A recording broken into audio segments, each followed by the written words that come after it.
కంటి సమస్యలు ప్రత్యక్షంగా మనిషికే కాదు, పరోక్షంగా ఆర్థిక వ్యవస్థకు నష్టదాయకం అని ఐక్యరాజ్య సమితి గుర్తింపు పొందిన ప్రఖ్యాత సంస్థ international agency for the prevention of blindness తాజాగా వెల్లడించింది.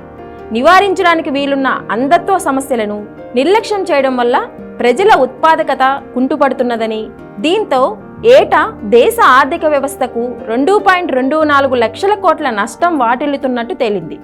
ఈ విషయాన్ని international agency for the prevention of blindness ఓ నివేదికలో వెల్లడించింది. దేశంలో దాదాపు 7 కోట్ల మంది కంటి సమస్యలతో బాధపడుతున్నట్టు చెప్పింది. ప్రజల్లో నివారించగల అంధత్వ సమస్యలను గుర్తించి ట్రీట్మెంట్ అందించడంలో ప్రభుత్వాలు కృషి చేయాలని సూచించింది. అయితే ఈ విషయాన్ని ముఖ్యమంత్రి కేసీఆర్ 5 ఏళ్ల క్రితమే గుర్తించారు. కంటి వెలుగు పేరిట బృహత్తర మిషన్కు అంకురార్పణ చేశారు. అంధత్వ రహిత తెలంగాణకు బాటలు వేశారు. తద్వారా పౌరుల కంటి సమస్యలకు చెక్ పెట్టి వారి ఉత్పాదకత శక్తిని పెంచి తెలంగాణ ఆర్థిక వ్యవస్థను పరిపుష్టం చేస్తున్నారు.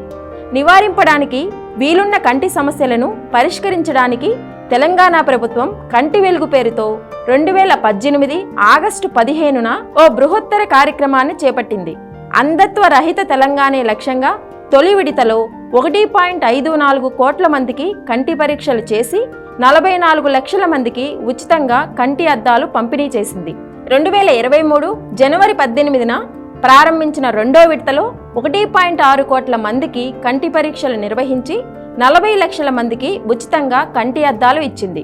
2 విడతల్లో లక్షలాది మందికి ఆపరేషన్లు చేసింది. దేశంలో ప్రజలందరికీ మూకుమ్మడిగా ఒక ఉద్యమంలా కంటి పరీక్షలు నిర్వహించడం తెలంగాణలోనే మొదలైంది. ఇలాంటి కార్యక్రమాల్లో కంటి వెలుగు పథకమే మొదటిది. ఈ కార్యక్రమాన్ని స్వయంగా పరిశీలించిన ఢిల్లీ ముఖ్యమంత్రి అరవింద్ కేజ్రీవాల్ అబ్బురపడి ఢిల్లీలో కంటి వెలుగును నిర్వహిస్తామని ప్రకటించారు.